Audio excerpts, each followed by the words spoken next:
Alright, we're back. So we have Joe Valentine over here on the left side with Teemo. I could just watch the screen, huh? And on the right side we have CJ on Kaisa. Both of these players are 2-1. This is round 4 and we have 5 rounds today. So it's almost imperative they win here in order to have a chance of top 8. Losing here almost guarantees that they will not make top 8.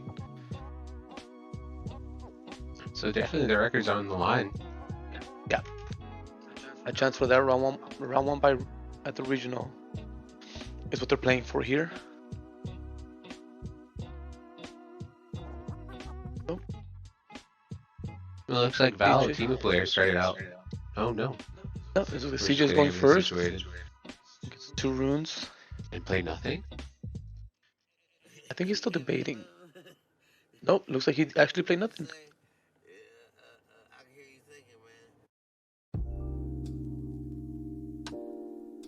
That's unfortunate not having a 2-drop to play.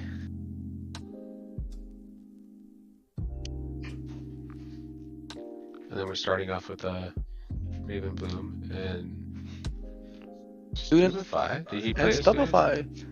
He did. I think he targeted his own student just to draw a card. He must be trying to dig into his hand for some hidden cards that he'll be able to place on the battlefield next turn. So CJ goes to 4.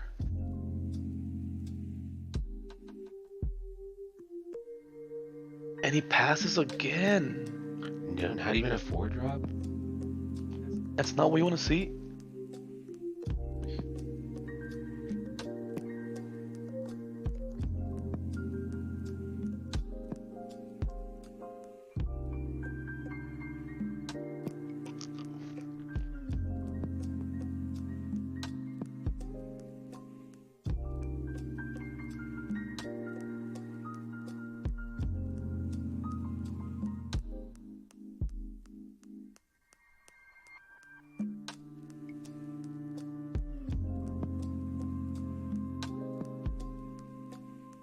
Now we're just seeing everybody discard their hand and draw a new hand.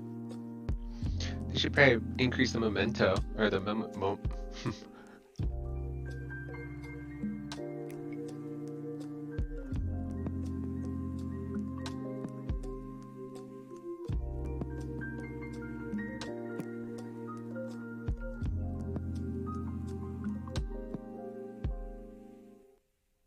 Now we're debating what to play on the Teemo side of things, drawing a whole new hand, moving up the Raven Bloom,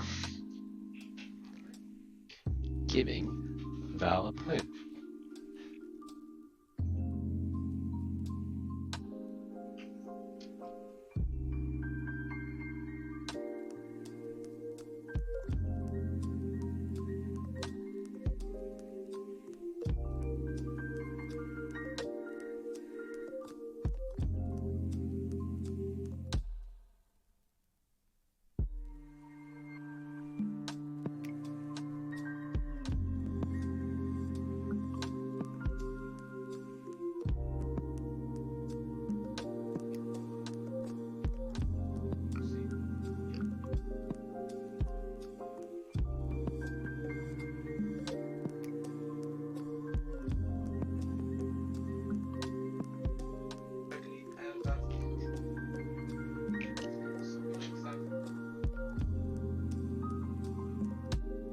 Well, to let you in the loop a little bit, Val went ahead and played the inverted timelines. So all the cards, all the cards that CJ had, he had to discard them and draw just 4.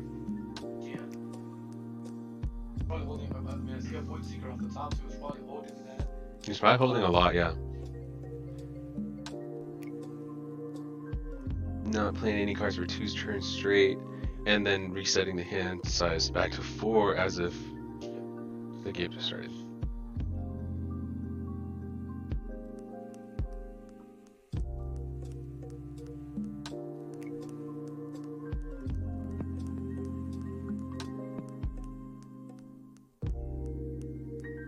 Whoa, dropping Darius.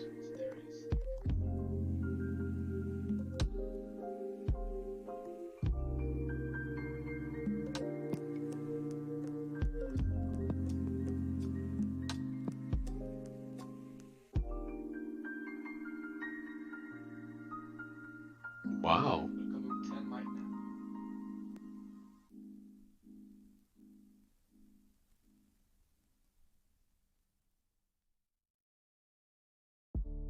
Yeah, we are. Yeah.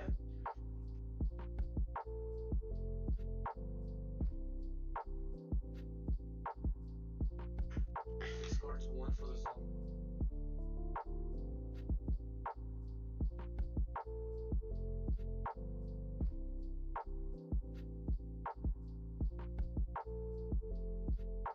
Three, 6.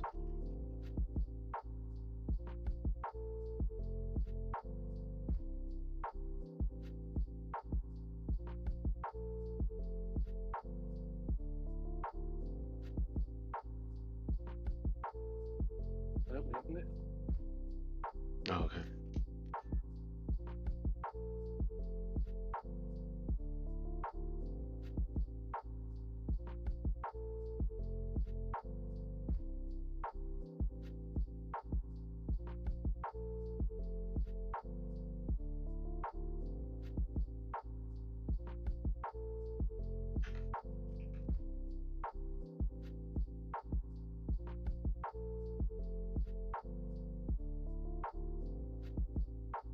Oh, he just passed turn.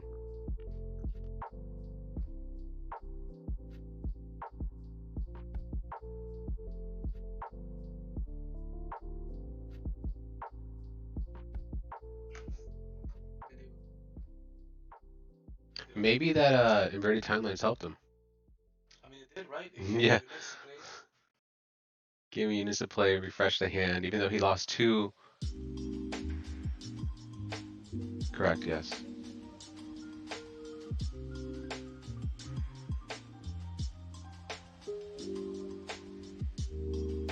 Well, okay, we see a little bit. We see that mother. No, Yordle. Yeah, okay.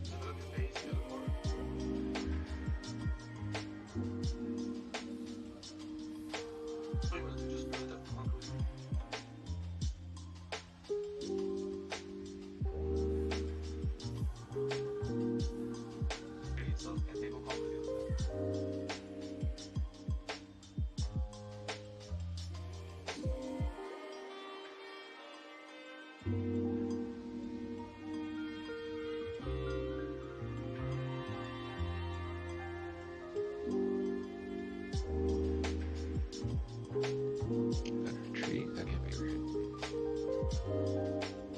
Retreat on the Yordle, draw another. Ready to Darius. Oh no, I'm not there.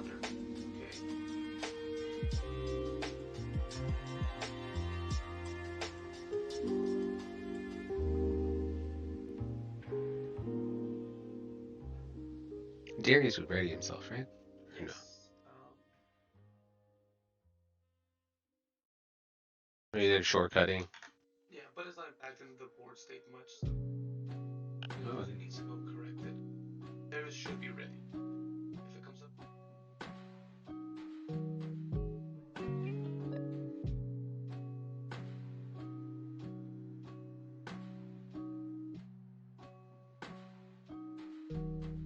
Moving up to 2 points, right?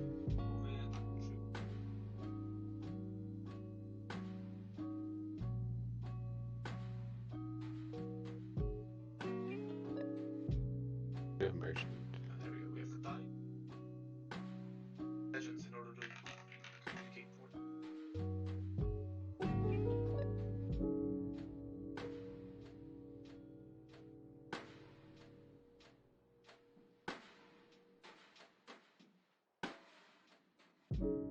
There it is. There's the Bounty Mundo. I know I saw at least 6 cards in his.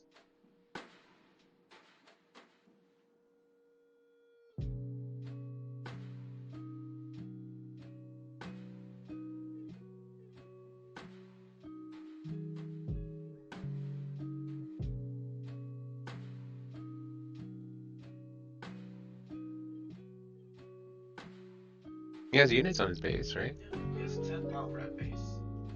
Mundo's at what again? 17. 17, wow. 17. Even if.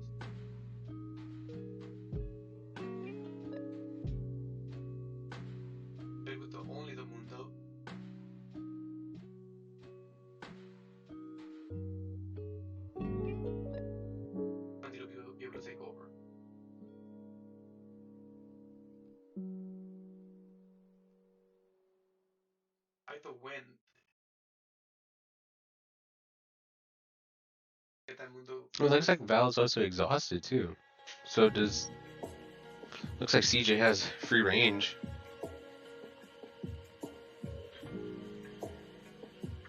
Thinking about his plays, so all his units ready. I think he can get a lot of value off that Darius too.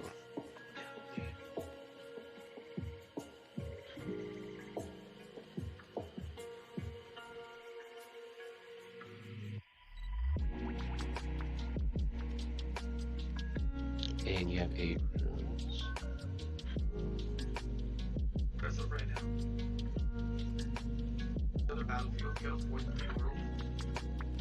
Another Darius?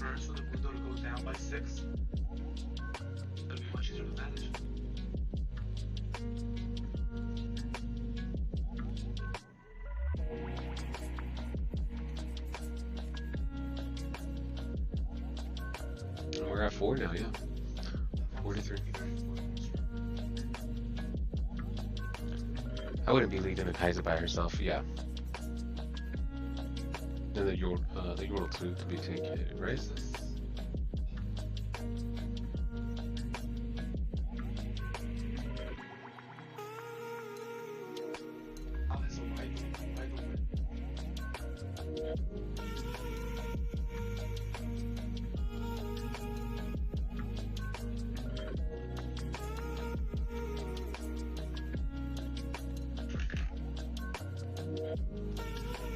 Did right the win?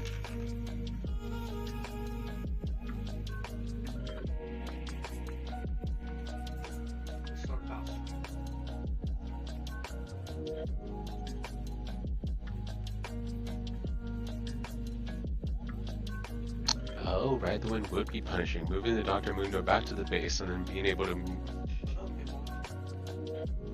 Oh, you can move it into anywhere. Move friendly unit and ready it. Kill everybody. Just clear board.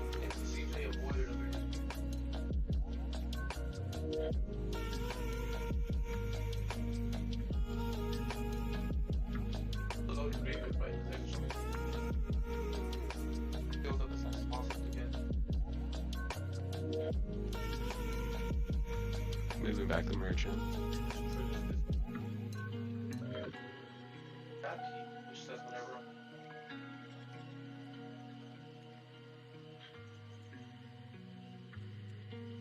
Oh wow, we're digging.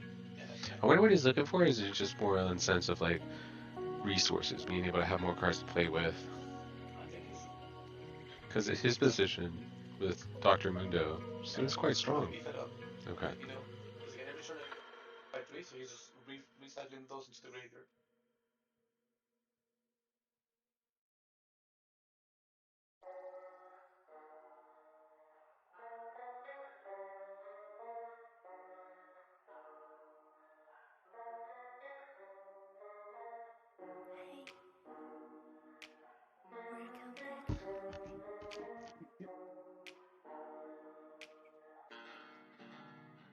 Black man. If it wasn't the other side, it would have been lighter. Yeah.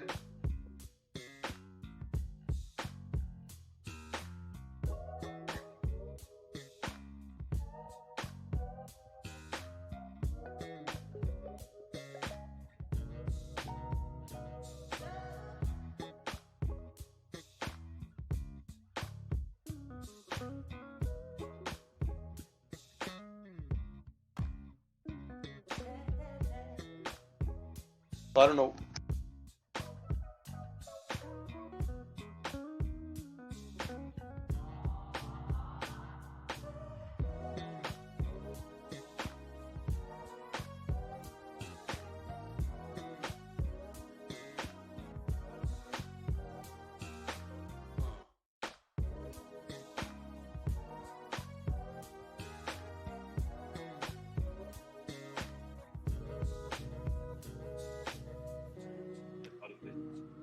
All right, chat, we're back.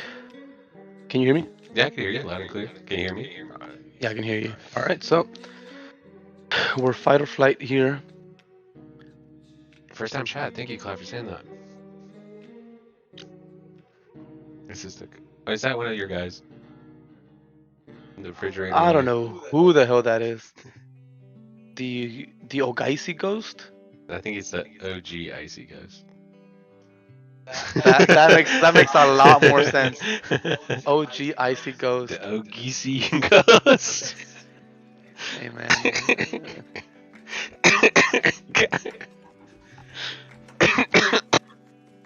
All right, it wasn't that funny. All right, like I'm gonna need you to relax. All right. Oh, this riveting gameplay.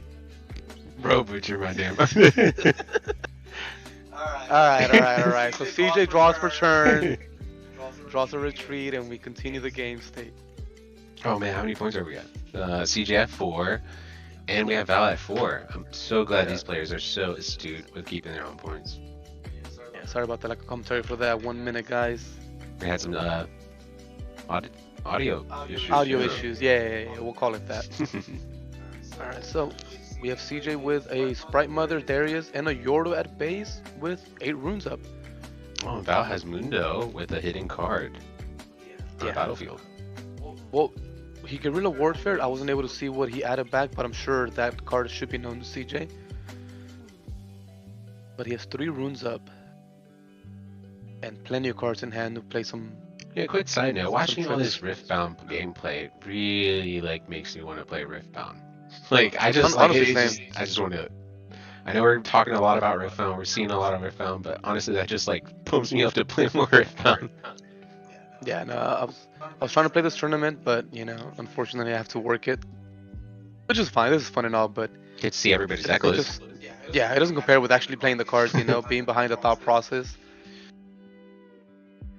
But CJ's debating here, moving in with the Draven to conquer. He's getting a point. He might want to cycle a bit through his hand. Okay, we see that Stupefy, Retreat, Void Seeker. I think it's a Watcher in there. Yeah, it's a Watcher. And Sounds like my mic is distorted. no. Get away. I have mine a bit away. Just with static. What does it sound on your end? It sounds fine. Alright, so CJ discards a retreat.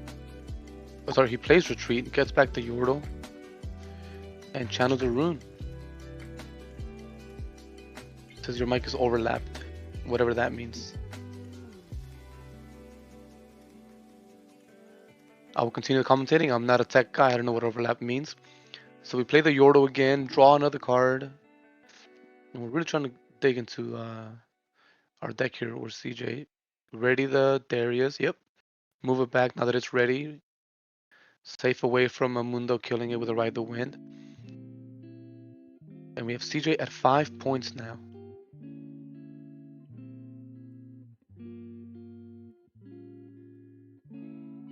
Alright. These little Darius combos are really coming in handy, keeping the game state going for him and keeping his units safe. But just as CJ is conquering, Val is able to hold pretty consistently with this beefy Dr. Mundo.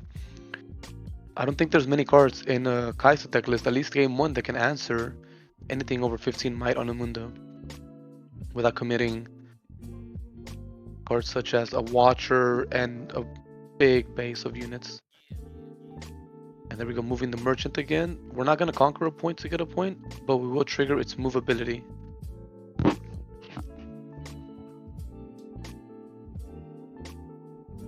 These streams, we're going to be doing them for about every skirmish. If we have a good time and we find somebody to commentate here and there, we might run them on our locals on Saturdays as well. It's still a very fluid, seeing how we enjoy this, seeing how the players enjoy it.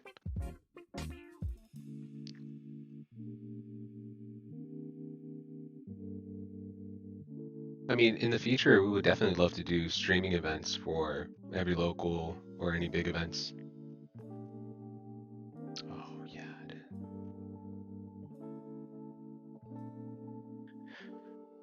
Alright, so we're tapping a rune. Sorry, we're tapping 3 runes, returning 1. tapping to returning one for ride the wind, moving the discarding, drawing. Yeah, we're just really comboing with this merchant here. Cycling through this trash and getting those points. CJ needs to answer this very quickly before it gets out of hand. Now that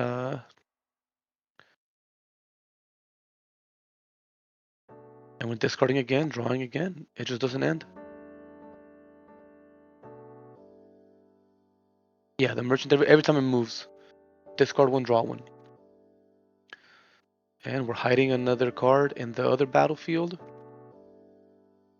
This is not looking good for CJ. Really taking control of both battlefields.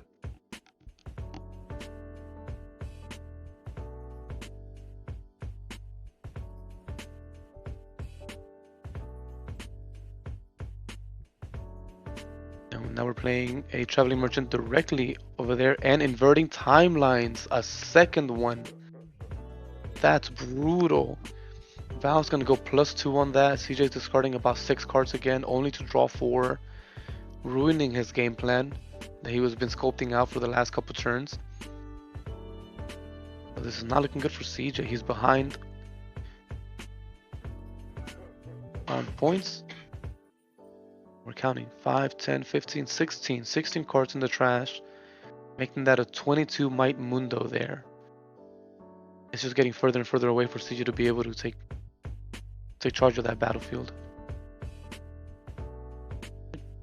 But now we're ready. We had 7 runes before. We're about to get 2 more, putting us at 9 runes. Now at the moment we have 5, 7, 9. We have 12 power at base.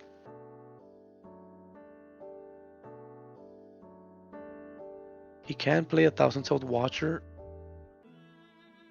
bring himself to 19 might and lowering the mundo to also 19 might, but that doesn't account for any hidden cards in the trash, because as soon as the card gets played and goes to trash, Mundo's static ability will continue to increase his might.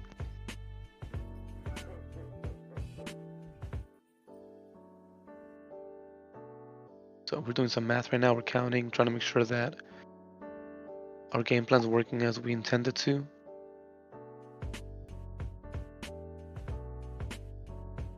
Our base is loaded up with so many units. Yeah, he's for sure pretty wide.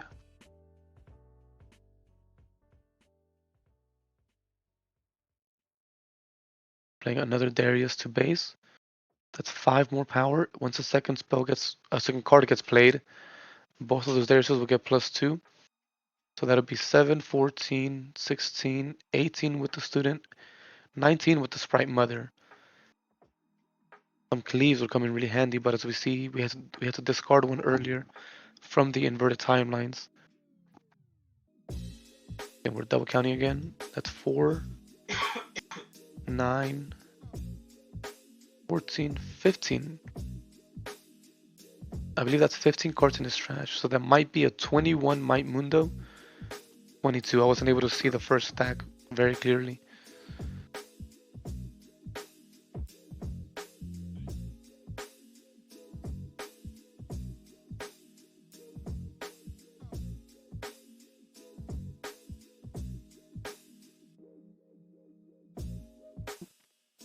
Big turn. CJ is not able to win this.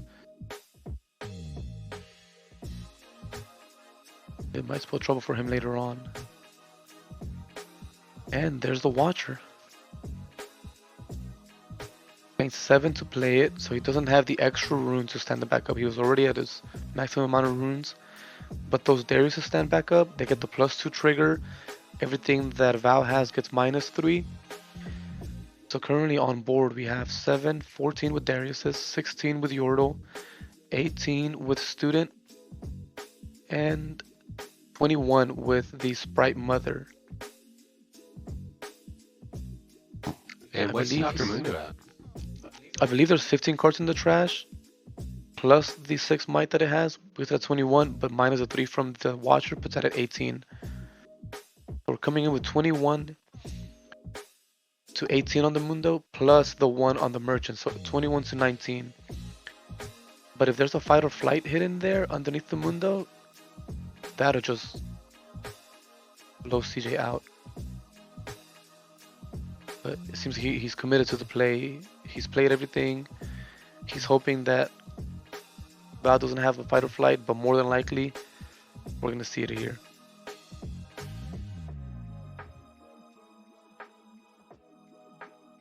Actually, a lot of cards that could impact this. Fight, wait, no, I believe fight or flight can be hidden.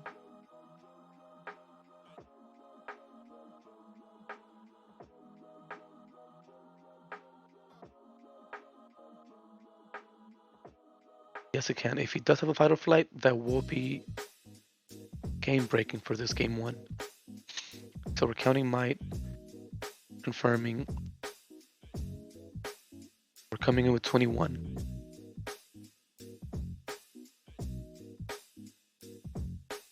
I believe we're also defending with 20 or 21 as well.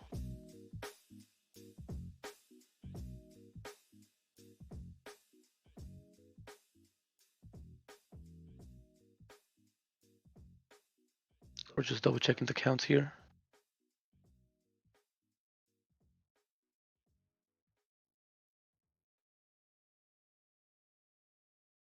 So they might be evenly mighted right now, but yep, there it is. Fight or flight on one of the Dariuses. That's gonna blow CJ out because now he's only coming in with 14 might, which can't even clear the Mundo. It'll clear the Merchant, but the Mundo was gonna kill and trade for 4 units here. Oh, so he's losing all his units this round. Yeah. Yeah, that was a brutal fight or flight. Just goes to show, you know, everybody makes Kai'Sa to be the best deck because it has the best colors, but these purple cards are just very annoying to deal with.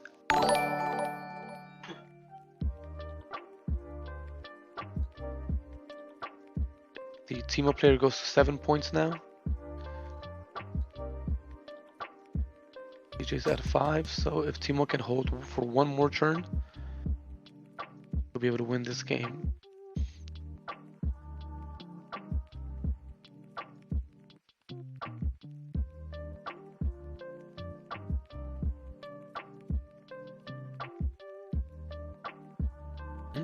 Well, I can't hear the music.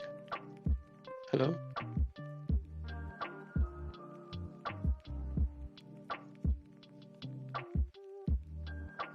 Not yet.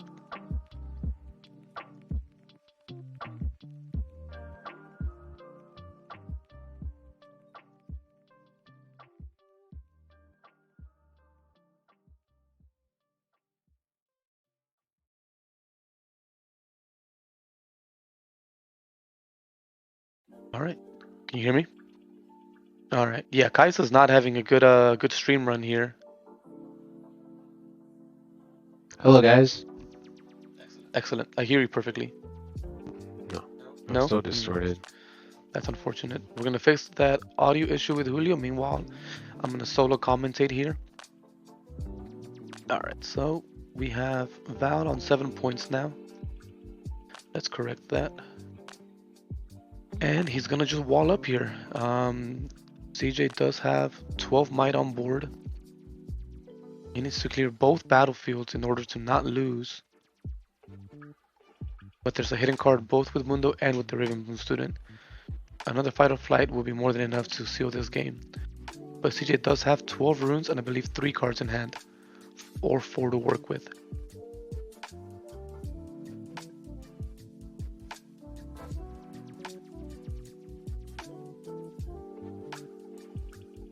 We got CJ thinking here. There's possibilities. And we have about 6 runes open from the Teemo player. All right, we're starting with a Void Seeker on the Ravenbloom student to force that hidden card. And that's a Convergent Mutation.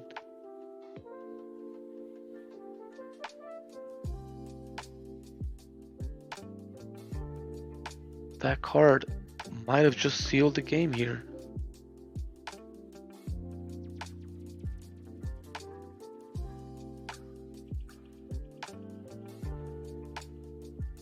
This mutation is going to select the Ravenbloom student and increase its might until it equals the might of another friendly unit, which is the Mundo. So now the student is also blocking for about 20 mites. I don't think there's cards in CJ's deck that can out 220 might units at 2 battlefields. But he's stupefying, he's trying to draw something.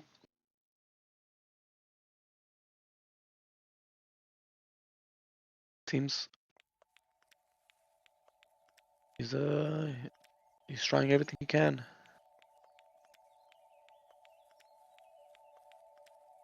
Need 2 more.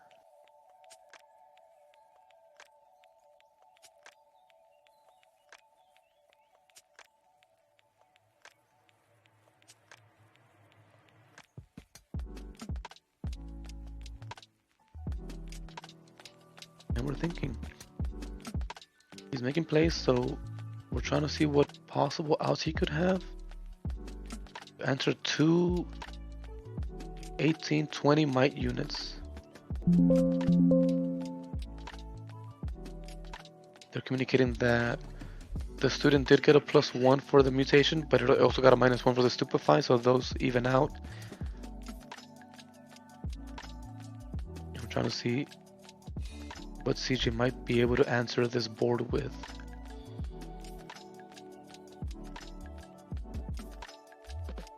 Am I talking? And we're gonna play Falling Star on the students.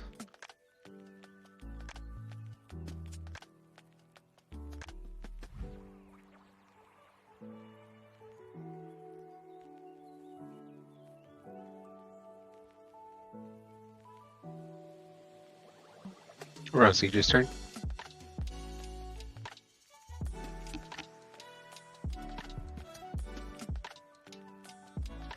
Message Angel.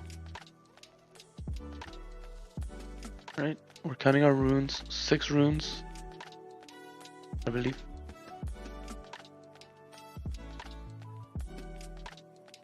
Paying 5 runes, returning 1, or 4 runes, returning 1. Oh, for the Kaisa. We're just paying the summoning cost here. It doesn't seem like he can answer this. So we might just go to the next game already.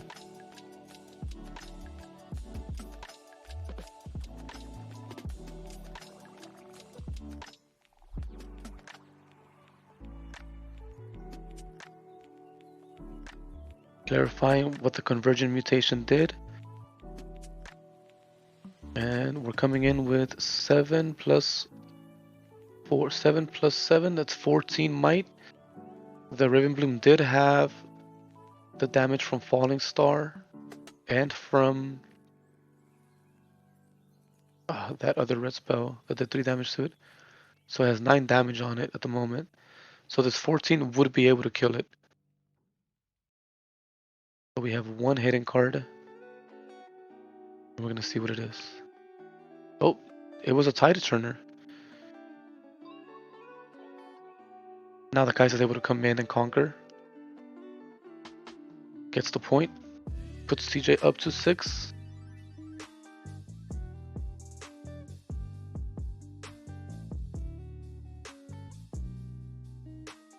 And we're triggering the Zon Gardens, discarding and drawing a card for conquering.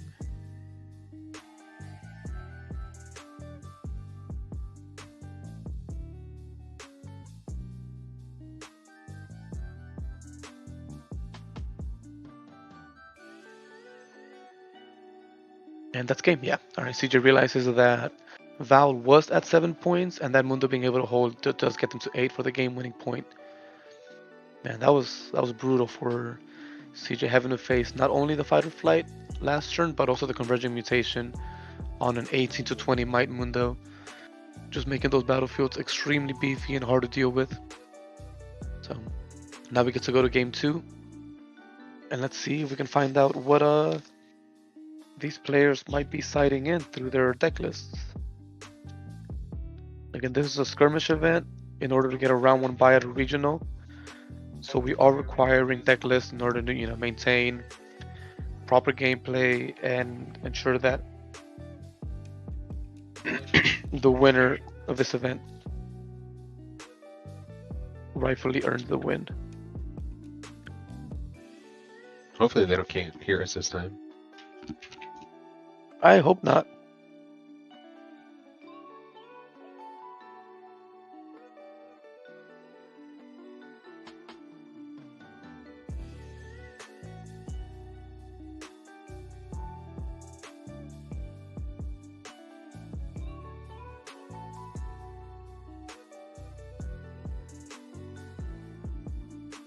And so here we go. We got Val with his Teemo list, possibly siding in Smokescreen, possibly siding in Sprite Calls. We see Mesa Mech, the big mech monster as well. Difficult card for Kaisa to out sometimes. And as for the Kaisa player CJ, we see Unchecked Powers, which is a bit of an overkill when it comes to Teemo boards, but you do need to make sure that those bodies get removed and they're not able to hold and have those cards hidden there. As we saw, once Teemo was able to conquer a battlefield and hide cards, that's when the Kaisa player stopped being able to respond. We saw inverted timelines putting in a lot of work for the Teemo player, getting rid of CJ's sculpted hand over turns of deciding, which cards to keep, which cards to discard. Inverted timelines just completely ruined that game plan that CJ was building for himself. But now we get to go to game 2. We're switching battlefields here. We can assume that CJ is going to come in with Grove of the God Willow, as Kaisa players often side in for going first. And Val is going to come in with, more than likely, Star-Stipped Peak.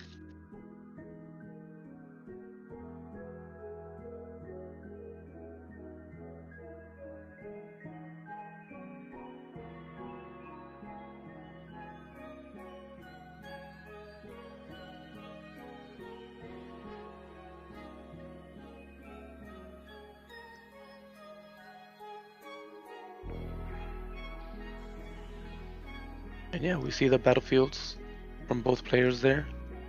We see Grove from CJ, we see Star-Tipped Peak from the Teemo player. When you hold your channel 1 rune exhausted, both battlefields can be heavily contested here. An extra rune or an extra draw can make the difference between winning and losing a game. We see CJ here start the turn, and this time he does have a 2-drop with the Ravenbloom student, the ideal 2-drop. And we see Teemo starting off with a stacked deck, digging in, sculpting his hand, deciding which cards he wants to play this early game with.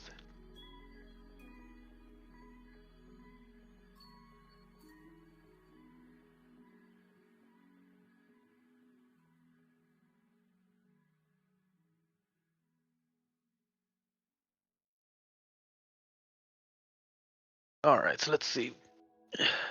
We're still selecting with the stacked deck which card we want to add, and it's important to note that stacked deck just lets you add the card. You don't have to reveal the top 3, you don't have to show your opponent what you added. So it does maintain that secrecy in your deck.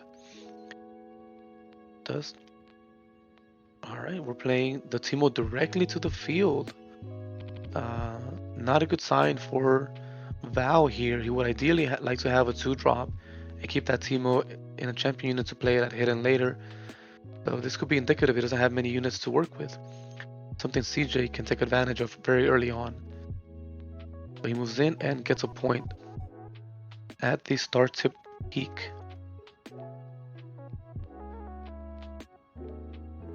Now we're tapping 4 and we're playing the Kaisa to base, and that'll probably end our turn.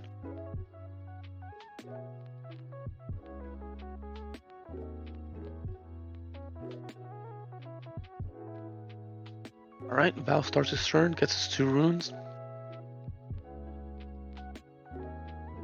Fortunately for him, CJ is tapped out. We play a Sprite Call, get a temporary token here. And that Sprite Call is 3 might, so it is able to contest the Ravenbloom student and take control of that battlefield to deny CJ that extra rune that he seems to be want to work with.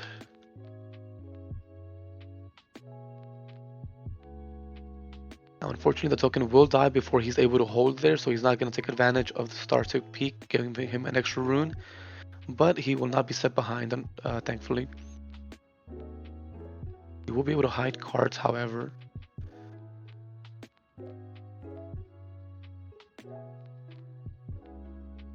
He's debating on whether he wants to. Did a stack deck, return 2 cards. Play the Teemo to the battlefield where the Sprite token is at, now that it's conquered. And seems that we're about to start hiding cards. Yep, there we go. We tap 1 using the Teemo Legend ability, which normally whenever you have to hide cards, you're forced to return 1 rune. That's simply how the hiding mechanic works. But this Teemo leader ability lets you get over that. Instead of returning 1 rune, you can simply tap a rune, maintaining your advantage for the future turns and not falling behind. So CJ starts his turn. We're at 6 runes. We have a Kaisa on base, plenty of cards in hand. And we start with the Darius. It's important to have big units with a lot of might.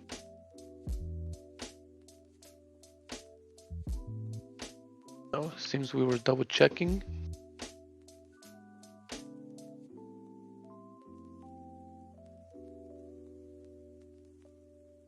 Right, so CJ is planning his turn out.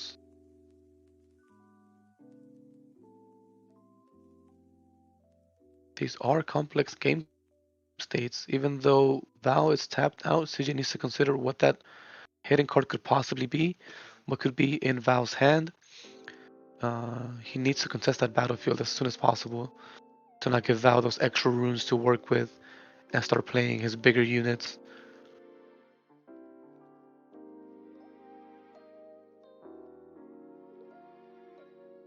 So we're playing a Void Seeker, paying 3, tapping the Kaisa for the return cost, and targeting the Teemo. Drawing 1 card.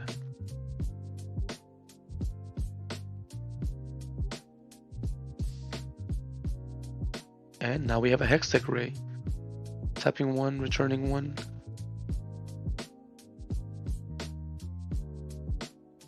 Go ahead and I believe CJ might have missed tapping 1 rune for the Hextech Ray.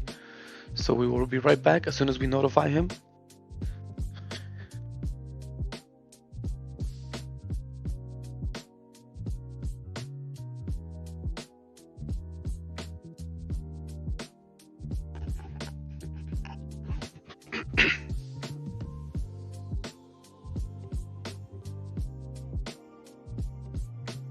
Test.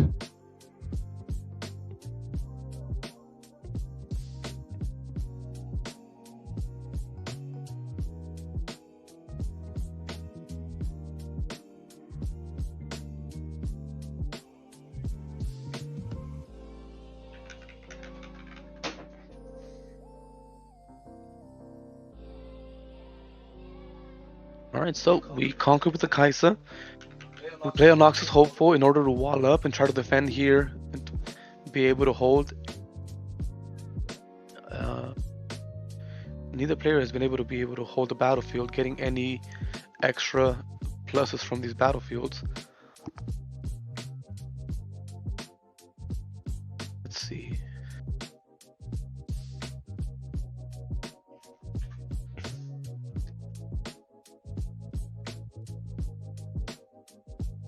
We're walled up with 8 might. Val is thinking. What could he have? Stack deck.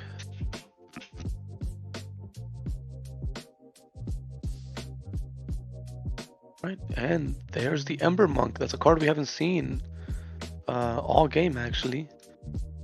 Arguably one of the better cards in the Teemo deck, allowing him to play with more might than he normally would be able to.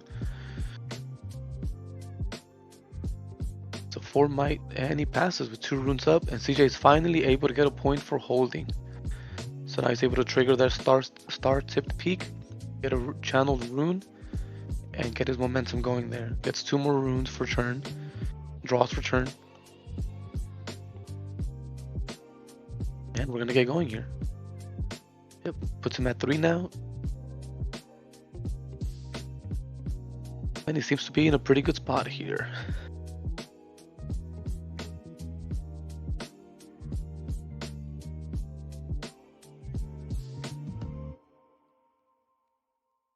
And these are 2 players with a 2-1 record.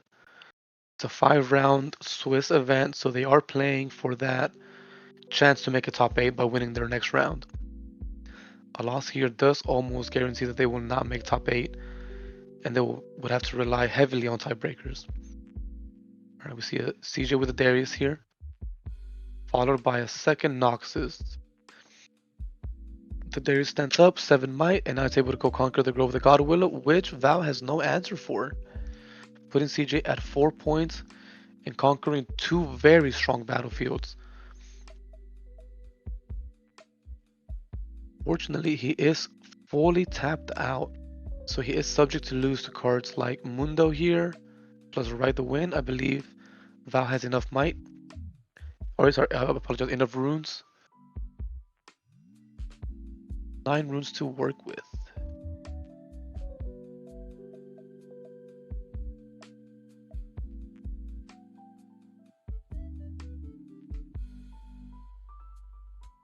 So we see the Dr. Mundo in his hand. It costs 8.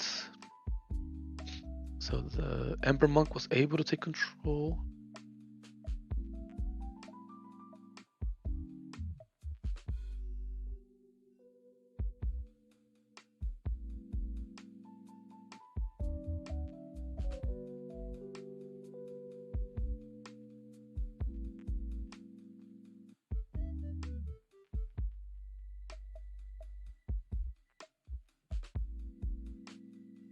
And we play the Mundo directly to where the Ember Monk is at now.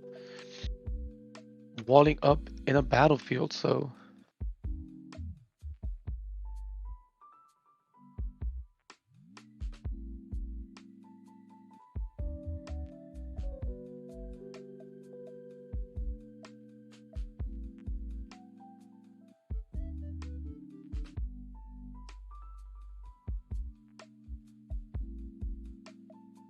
Right, so we're walled up. We have a hidden card there again, and we're playing the game that we want to play with Teemo now, finally, after a couple turns of being set back. But now it goes to CJ. He gets to hold for the Grove of the God Willow, and equally important, draw a card just for holding. This is keeping his card advantage up. He's got a good amount of runes. He can very easily contest this Mundo.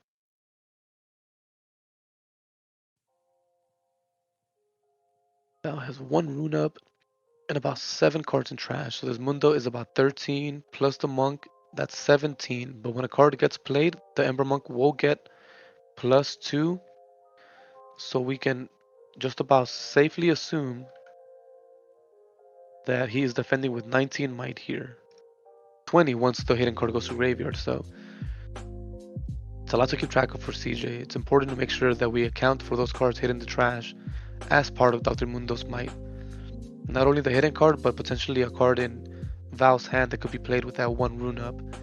Could affect the math entirely.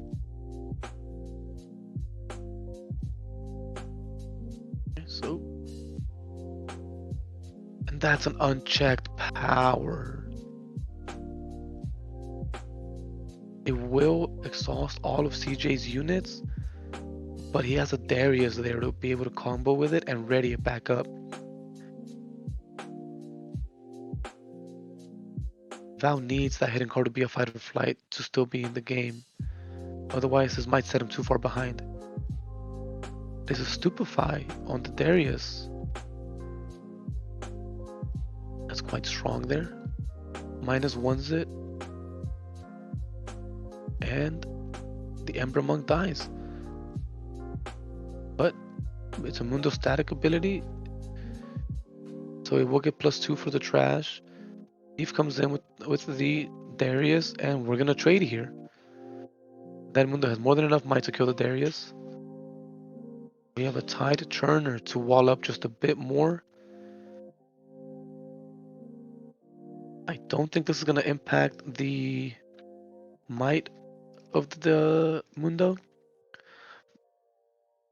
Yeah, it wasn't enough. Unfortunately, the Mundo had too much damage on it for it to survive. And the Darius was coming in with 12, 11 might with the Stupefy. That was a big play from CJ. We saw he struggled game one against the Mundo. He wasn't able to out it, and that's why he lost. So now that he's answered one, all he has to do is not see a second one from Val in this turn. So he just has 5 points. He can go to 7 next turn. And that's another Mundo. That hurts to see, but that's going to cost Val all of his rune and his whole turn. Now CJ gets his runes. And if you're CJ here, all you're scared of are ride the winds from the Mundo player. You can conquer both, go to 7, trigger the Kaisa, draw. Yeah, so we go to 6 with this Kaisa. Trigger it to draw a card. Our hand advantage is looking very good. We move the Noxus, get another point, go to 7 now.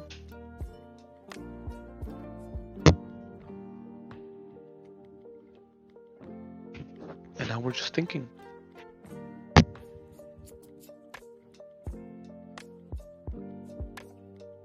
Another Darius here at base. CJ just has such good, mighty units to be able to continue his game state. And the students, we're just going very wide here. And unfortunately for Val, there aren't, I believe, any cards in blue-purple that can clear a massive board state other than maybe Singularity, which is not commonly played in Teemo decks.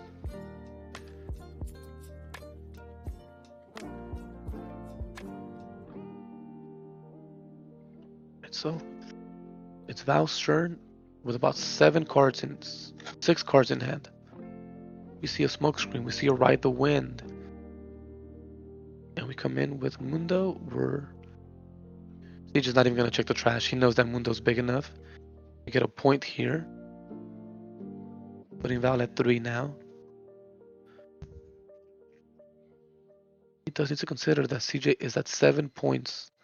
So he needs to out the Noxus Hopeful with a Ride the Wind.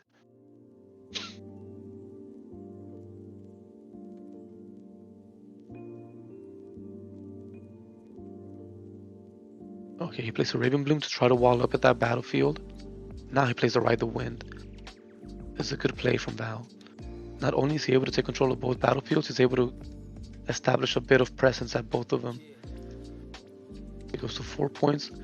And now CJ needs to go in and conquer both battlefields. We play Guerrilla Warfare, get back 2 cards with Hidden. And as bad as it might seem, this is not over for Val.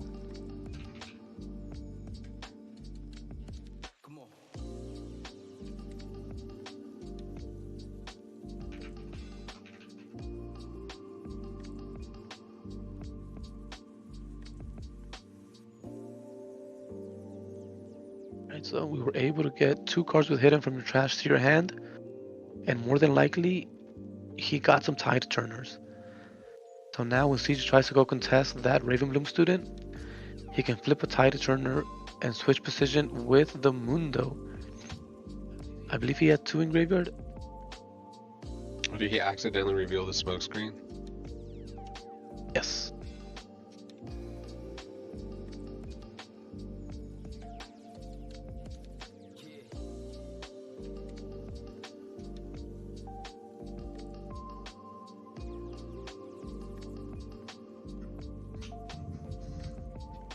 So we know he got a Consult the Past, we know he got a Tide Turner, and we know he hit 2 cards. We know the one under well, we can safely assume the card underneath the student is a Tide Turner in order to better secure that battlefield. Oh, that's a Falling Comet.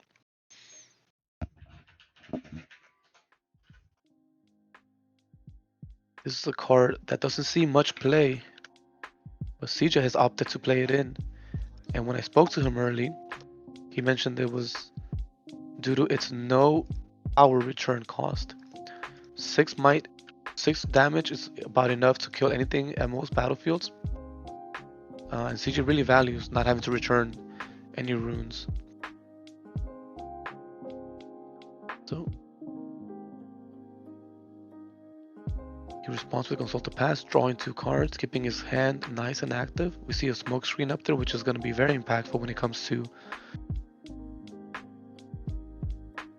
attempting to attack over the Raven Bloom. We do have Val at 4 and CJ at 7. While he may be able to conquer one of the battlefields, it's going to be very hard for him to conquer both, because Val has 8 cards in his trash, putting this Mundo at 14 might. And with Falling Star in the Mundo, that's going to deal 6 more damage counters to it, on top of the 6 it already had. And that kills it.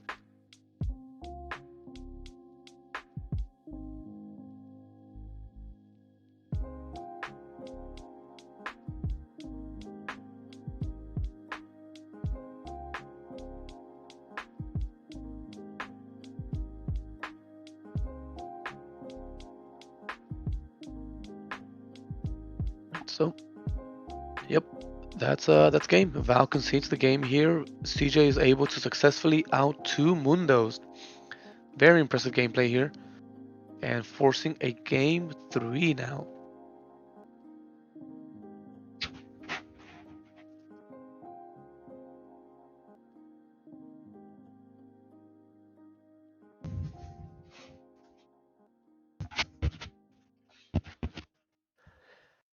Alright, so we got the Test. players siding now. And we're gonna Test.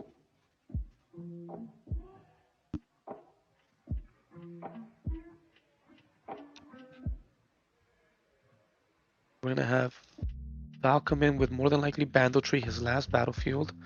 And Kaisa, the CJ, coming in with Obelisk of Power. Getting that extra rune is going to be very important, and it will affect the game quite a lot.